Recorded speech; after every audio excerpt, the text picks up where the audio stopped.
Please, Hans, the scene is yours. Thank you very much. When you want to reach out for new markets, there's one thing I would warn you for, and two I would recommend. I warn you for basing it on inspiration. That's the typical focus in the post-industrial countries that are moving over to the creative sector.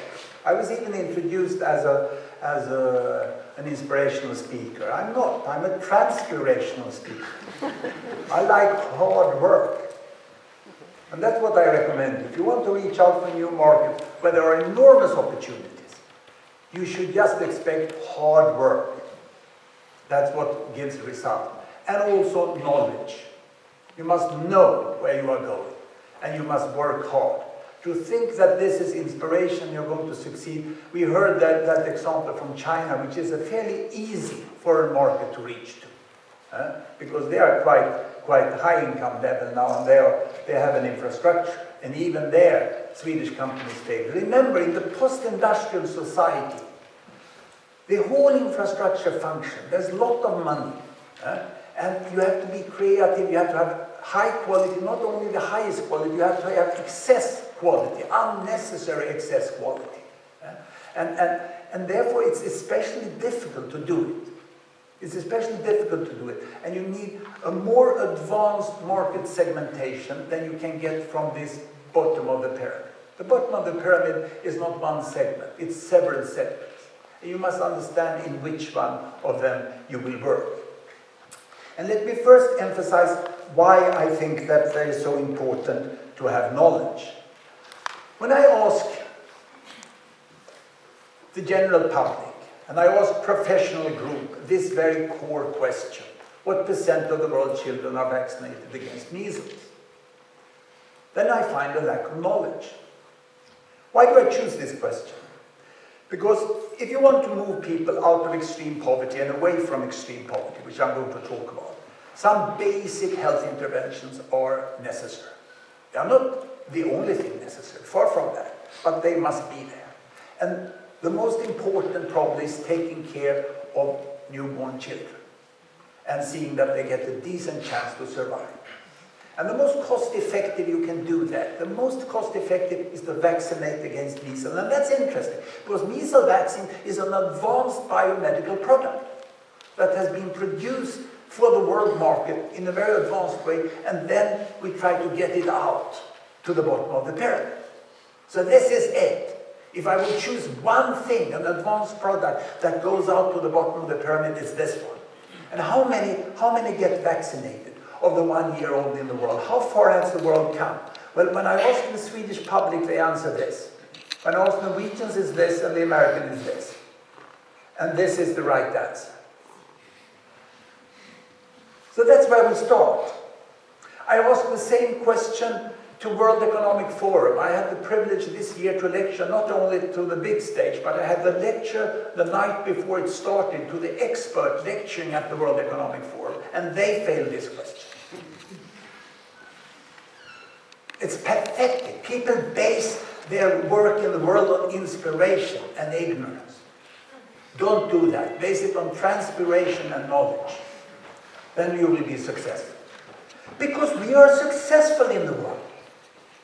Everyone who doesn't know that 83% of the kids get vaccinated, they are not entitled to discuss development aid. Because this is one of the core success of development aid, that an advanced biomedical product that requires a lot of good business, good technology, government quality supervision, is produced in one thing and brought out in the hands of a nurse with basic training in a remote village and get kids vaccinated with mothers who are educated about this and are motivated about this. It's a big success. It's a big success in the world. But there are 17% who are not vaccinated. And you saw base of the pyramid was 4.5 billion something. That is more than half of the pyramid. So it means within those base of the pyramid, there are at least 3 segments you can determine. And the bottom is absolute poverty, or extreme poverty. What's that? That's Matthew 6:11, Matthew 6:11, if you read the Bible. Our daily bread give us today. It's my favorite line in the Bible. In fact, almost the only line I read in the Bible. But they keep repeating it because that's my task in life, you know, to fulfill that one. The rest is so complicated in the Bible, so I stick to that one. It's not fulfilled yet. So I ask people then, what about extreme poverty? When you measure that, $125 a day, that is feeding the family.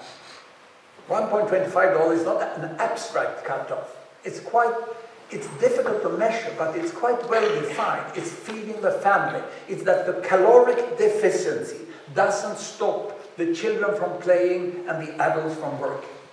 If you don't have 125, you can't work. If you employ someone who is below 125 and they are going to work for you in construction work, in agricultural work, you have to give them breakfast first. It doesn't work to employ them and pay them in the afternoon because they are hungry, they can't work.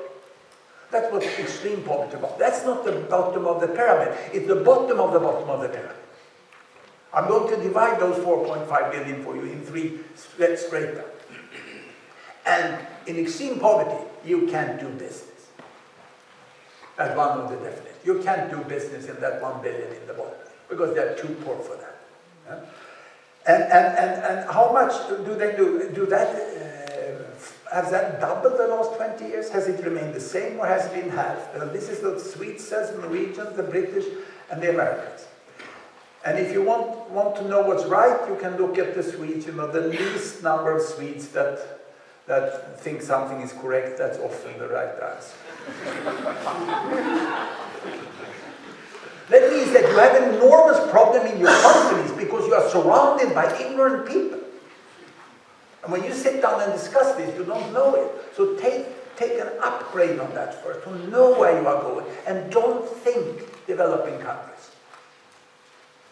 You know how much the variation of GDP per capita is within the group developing countries? It's 25-fold. Can you imagine a 25-fold difference in income from $500 per person to $12,500 per person? Don't put the Somali market and the Brazil market in the same strategy. We have to be more clever about that.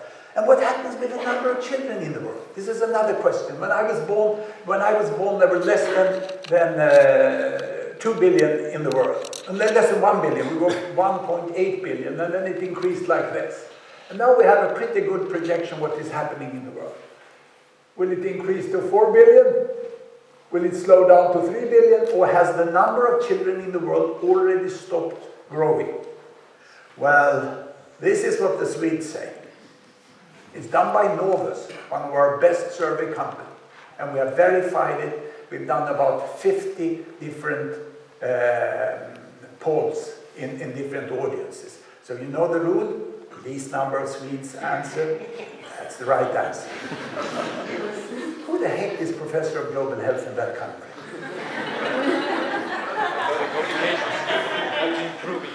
Yeah, you see that I'm for transpiration and not inspiration. Inspiration doesn't work. We have to work hard. Just work hard. That's what gives the result. So the number of children stopped growing. What is the big fact? If I would take one fact that has changed in the world over my lifetime, to make straightforward, if you know that, this is how it was 1965, when I was graduating from secondary school. You know, the number of children per woman had decreased from 6 and it was down to 5. And the big discussion was about population explosion, a nasty word that is based on the concept that the Americans had the atomic bomb and the Asians were delivering children since 1965. It's 2.45 today. It's quite amazing. It's a complete transformation of families where there was no control of the number of born, nor did the families want to limit the number of children because the death rate was so high. And if kids survived, they were needing them to watch the hens, to fetch water, to fetch firewood. The break even for a child was 9 years. And they were not going to school more. And this is what will happen in the future. The big change has already happened. 83% have vaccinated against measles. 80% of the world population live with two-child families, and there is where your market opportunity is. If you want one indicator to see where you have market opportunity, look at fertility rate. Look at fertility rate in subsections of the population. We have data for all countries throughout Africa. You can look at the income segments. We have quintile, income quintile. When the first quintile have come down with less than 3 children per woman, there's an enormous market opportunity. Or to make it very simple, when someone has become multi-millionaire producing ketchup butter. How is the world today? Let's take it macro-wise. There are 4 regions. I decided to make Turkey a part of Europe there. Otherwise Europe is so small it doesn't have any chance. 7 billion people, 1 in America, 1 in Europe, 1 in Africa, and 4 in Asia. That's your market. And to 2050, no more in Europe, no more in America, but 1 billion more in Asia. And by that, fast population growth is over in Asia. Africa, in the next 35 years, will double its population. So 2050, there will be 2 Africans to 1 European. And before the end of fast population growth in Africa, which will be by the end of this century, there will be more or less to 2100, 1 to 2 extra. So Africa will end up to 3.5 to 4 billion. So by the end of this century, when some of my grandchildren are still alive, so I'm not talking about the theoretical future, we're talking about something which really concerns us on a personal level. Then there will be 4 Africans to 1 European. So the concrete advice, there are 2 advice for this. 1, be polite to Africans already today. They will outnumber us. Number 2, see that they become your customers. That's an enormous market.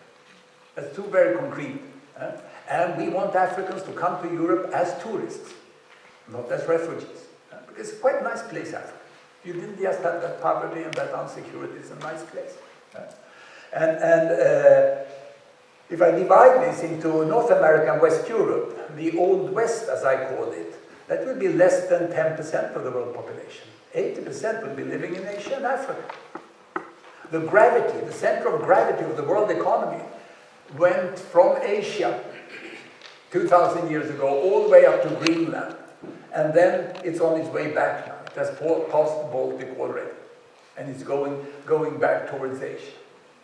The Indian Ocean will be the center of trade. If you have any possibility of buying real estate, it's absolutely clear what you should buy, isn't it? Because here it's 50% GDP per capita, and down there, and it's 35% of the growth in the Old West. And here is half the world economy and 65% of the growth. And if you buy real estate, I advise you to buy beachfront property in Somalia. It's a fantastic beach. And with the falling cost of solar energy now and with Tesla's new batteries, it seems that what has been a vision for the environmental people is within reach in decades. That solar energy will not be something subsidized, it will be a true market opportunity. It will work on commercial basis. And this is the most important for it. And then you desalinate the seawater and you have the beach of the world. And Florida will be second hand. Is this just fantasy? No. My dear colleague and respected associate professor, docent in global health, Asli Kulana at Karolinska Institute, who grew up and had her training in Mogadishu. She just acquired, together with her husband, the beachfront property north of Mogadishu.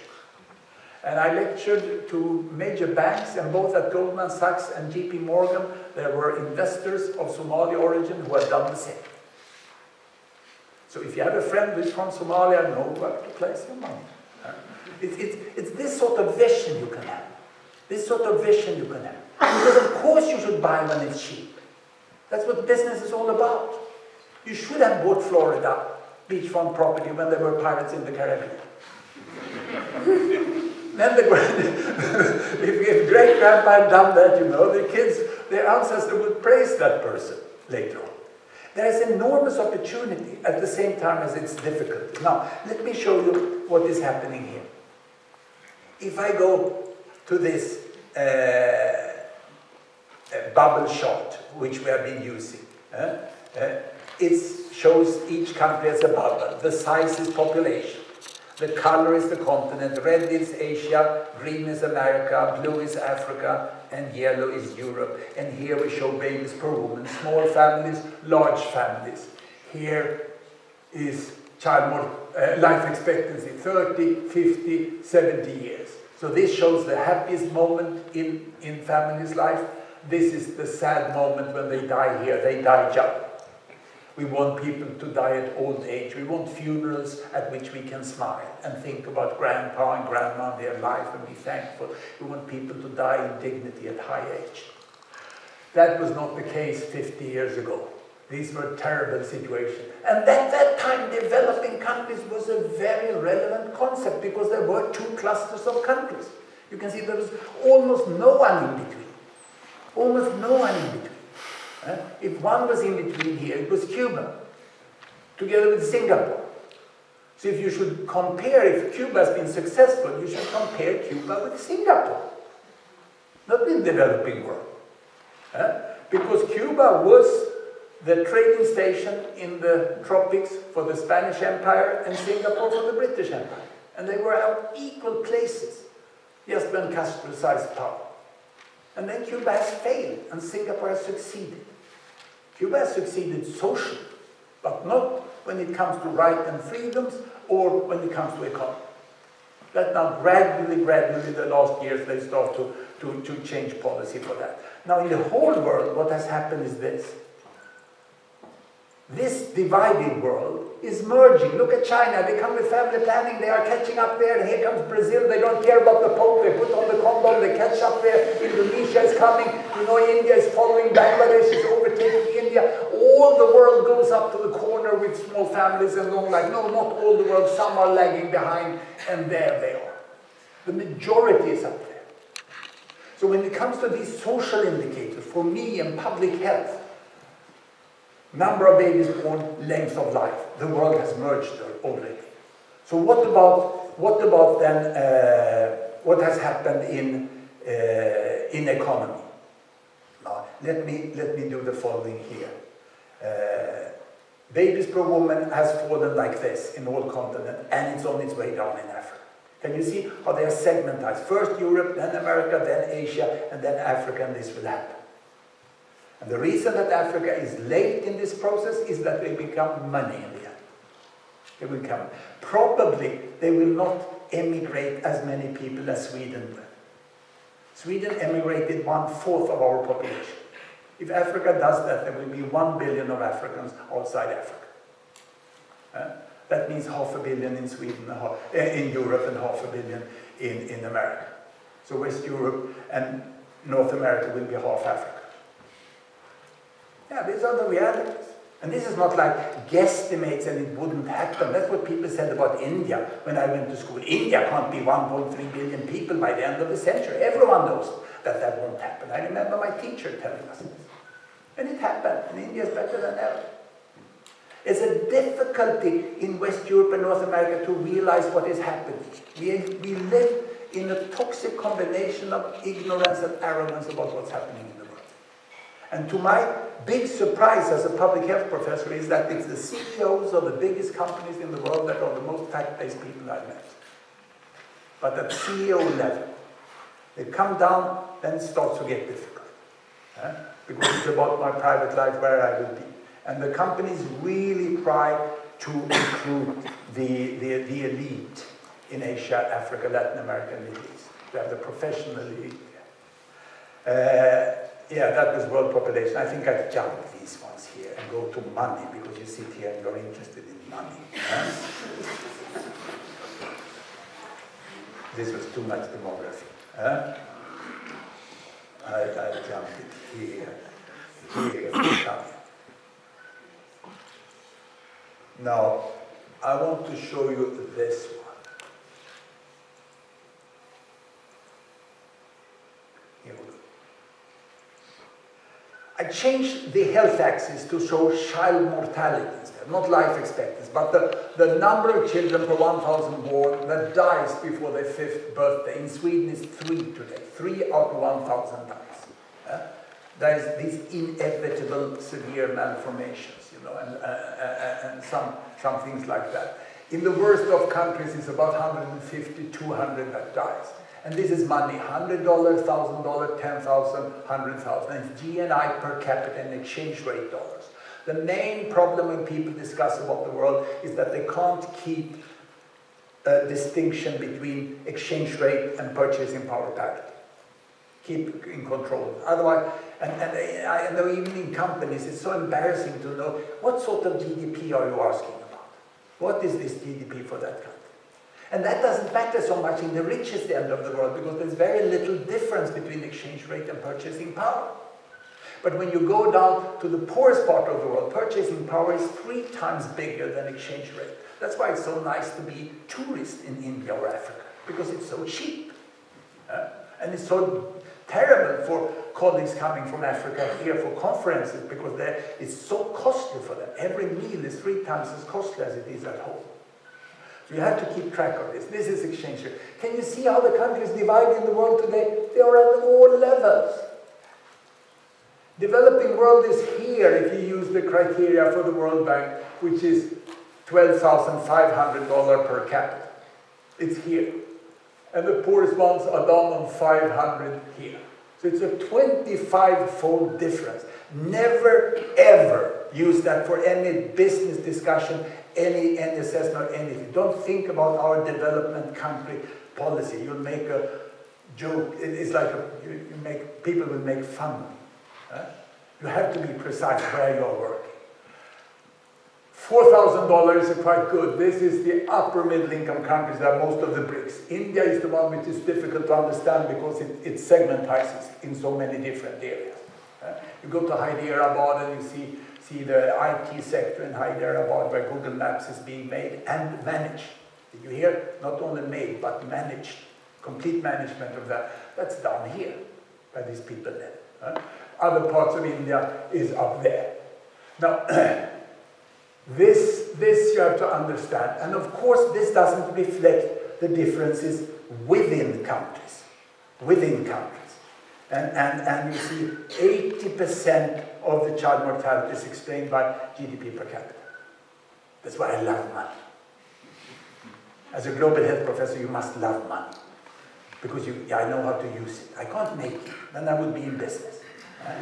But I can use it. And the more successful you are, the more we will tax you. And we will use it as good as we can. And when tax is well used, you create a better environment for business. That's the interaction there should be. And they should also create a better environment for business because then you can tax them more. I like TAX much more than CSR. Because it's the big thing. If you look at income distribution, I give you here, $1 a day, $10 a day, $100 a day. Income distribution almost always shown in purchasing power parity. And this is the poverty line, $125. In 1975, all these people in developing countries were below the poverty line. It was an ugly world in which I grew up in. These were the developed world, and there were some here who were richer there, but most of the rich people were in the developed world.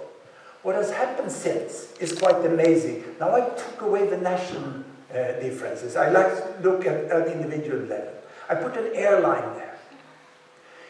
Poverty line is Matteus 6:11, you don't have food. Airline is where you can fly on holiday with your family. So these are the two extremes in the world, and you see most of the population already then working between those two lines. And what has happened since is the following. Today, half of the people who can fly on holiday live in developing world. Mainly in the upper middle income countries, from $4,000 to $12,000. And in China, they are flying to Hainan as Europe used to fly to Mallorca. You can see what this will happen. Half the world economy is outside there. And a bigger and bigger proportion for every year will be outside. So this is what we can expect in the next years. It will really be domination. So all income segments will be outside the OECD. If you work in this income segment, most of your customers will be outside. If you work in this income segment, everyone will be there. Most of the business will be outside the West. So your country have to be there. So that's why I have invented a new name for the developing world. I suggest that you call the developing world the world.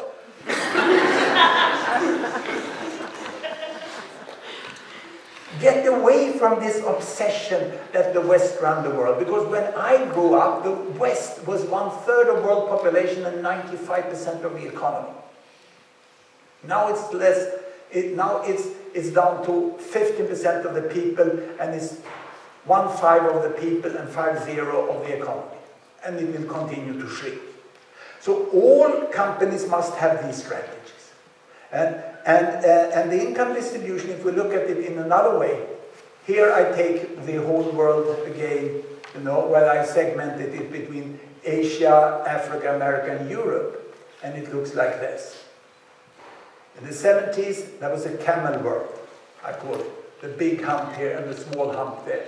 And you can see when it now merged together like this, that it's the success of Asia that drives the world. So what about extreme poverty? Extreme poverty is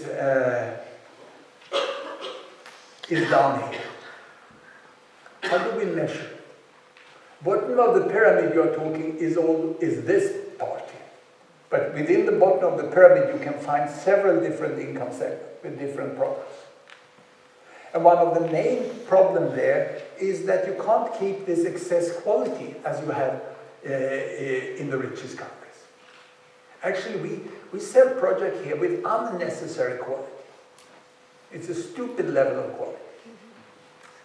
I had an email last night from a person who had a little too much radon level in his house, but neither he nor his wife were smoking, and there was absolutely no risk increase. But someone is now making business on removing that radon from his house.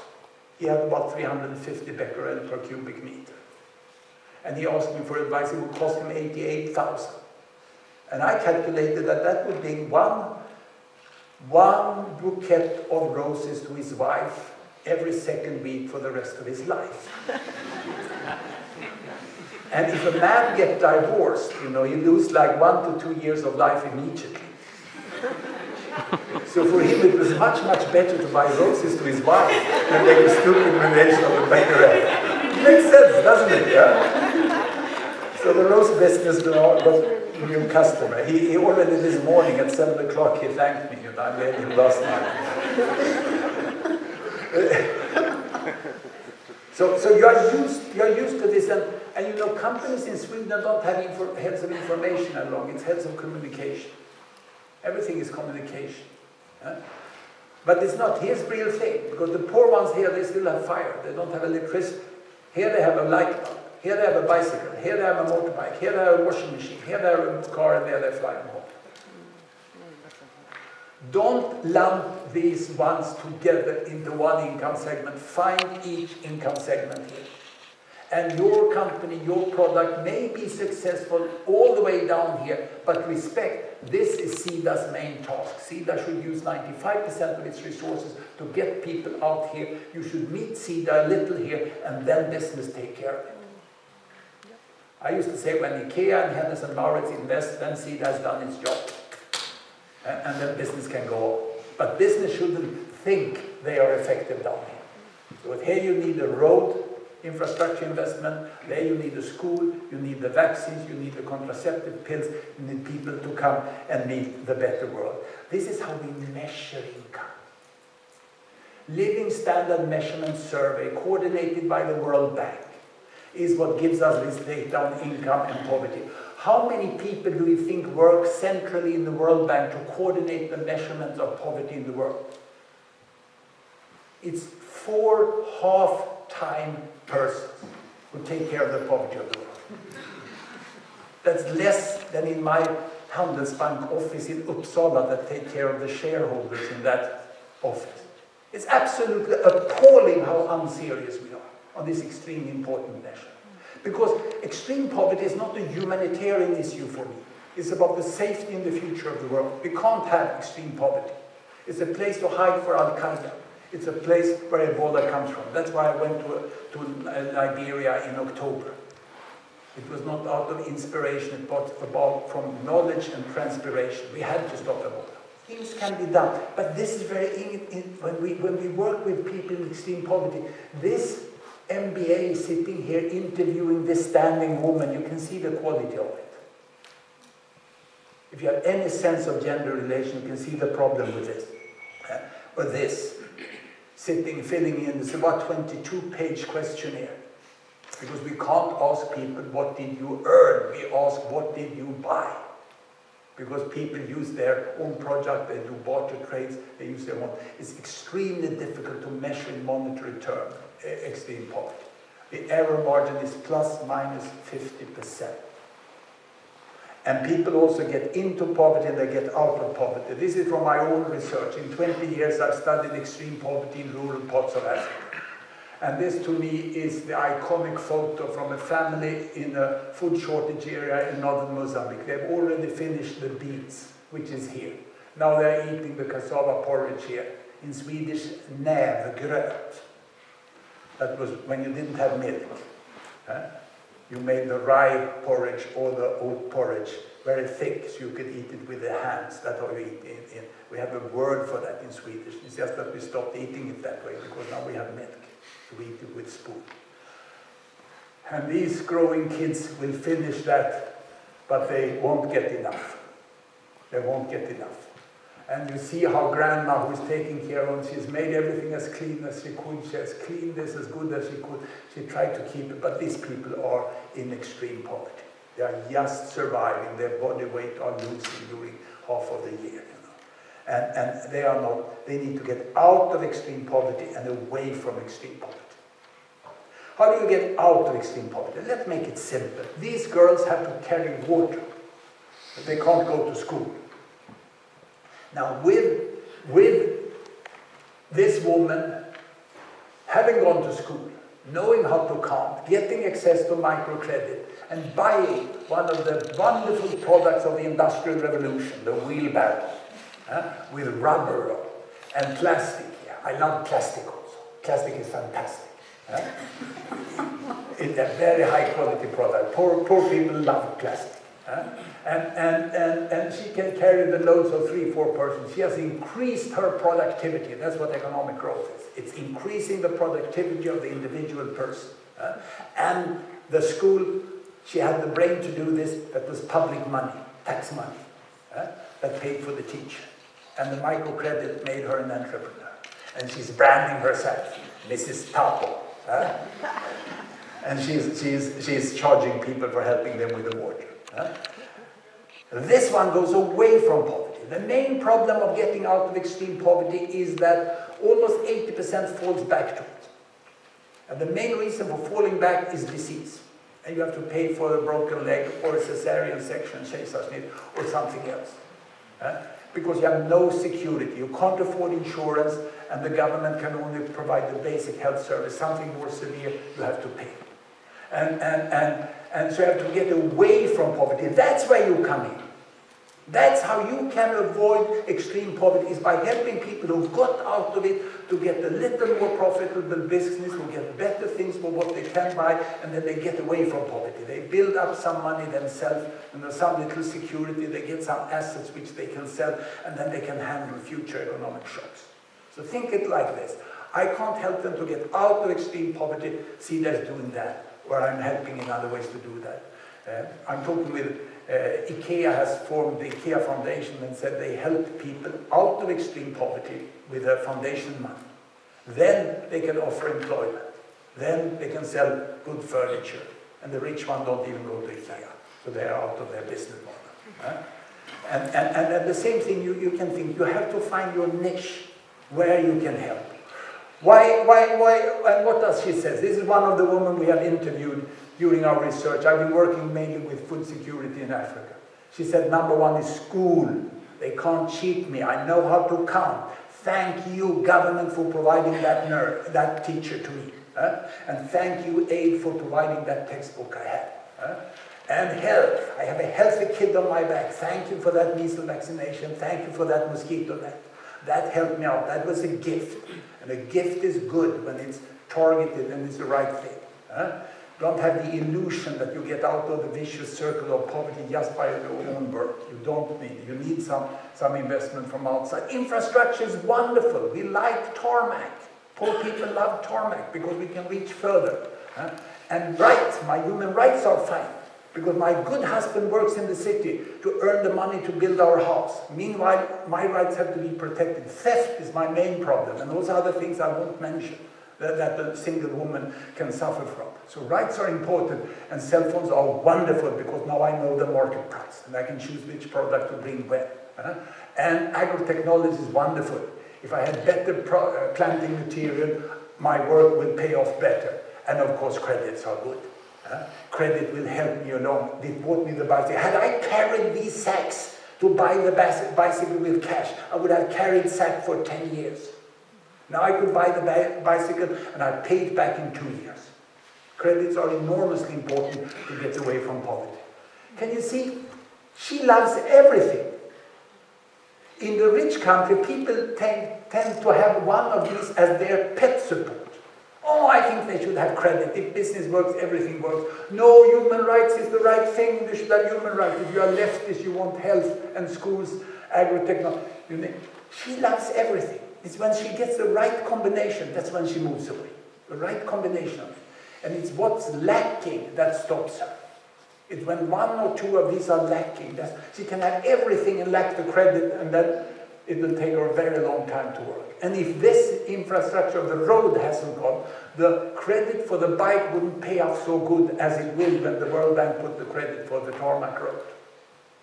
This is what you need in this. She wants to reach the market as a small-scale entrepreneur, but she hates to be a small-scale farmer. She wants to be a factory worker. Come invest in my country. Let me make your clothes. Come invest here. I want a paycheck every month. That's much safer.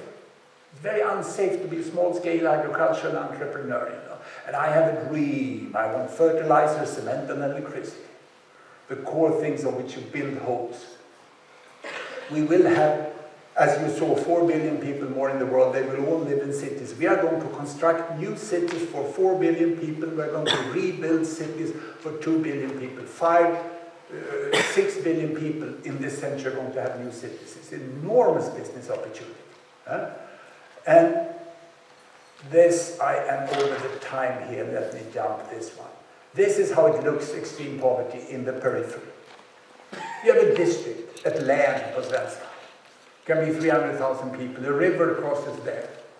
A road crosses like this. Guess where the district capital is? Yes, it's there.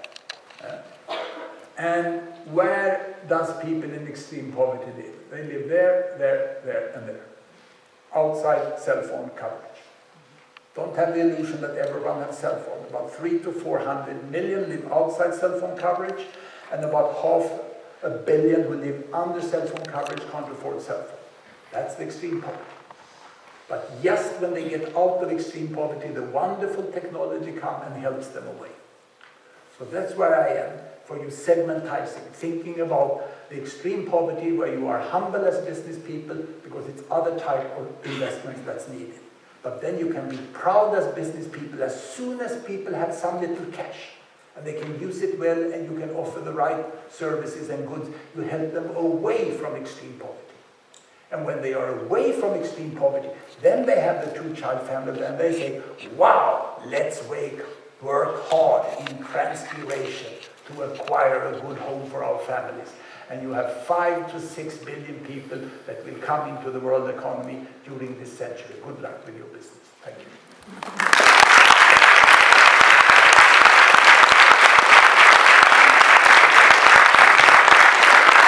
Thank you, Hans, for an amazing speech. I think we are all overwhelmed. More knowledgeable.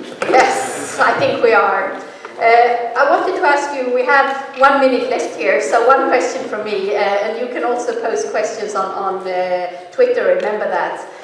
When it comes to business opportunities in the health sector, for Swedish health actors, what are your recommendations? What would be your advice on where to find the best business opportunity to help combat poverty, to get people out of and away from poverty? Well, you can make very smart products. You can make very, very smart products, perhaps. But don't have illusion that you will help people in extreme poverty and make money on their health at the same time. You won't. Because extreme poverty, that's just for the food. It's very difficult. It's extremely challenging today.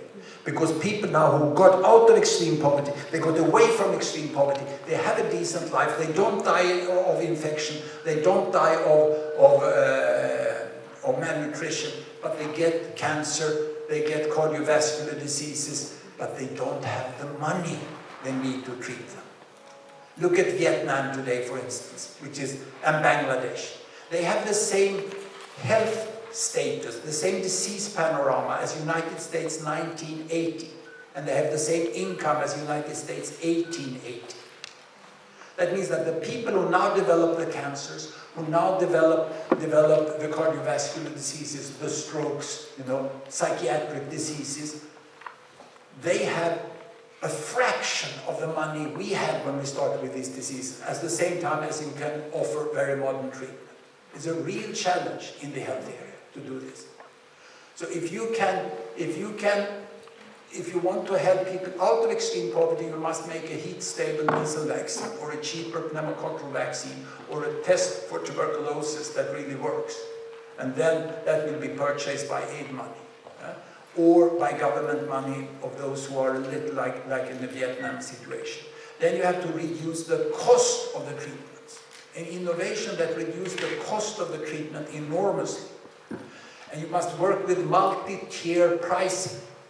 If you work with a cancer drug, you charge 100 times more in the rich end of the world than you do in the poor end of the world. You recover the R&D in the rich end of the world. And then you reduce the money, so in the middle-income countries, all the way down to $4,000, perhaps down to $2,000 per capita, you can still make a profit if you only recover the cost for the production. And there's an opportunity of many patented products. No R&D has gone in to reduce the cost of producing them. The intraocular lens, for instance, was developed. It was a brilliant innovation that can treat cataract, a gråstarr. And it costed $200 until the Indian polymer technician went on it, and now it's 80 cents. Take the cochlear implant, the hearing devices.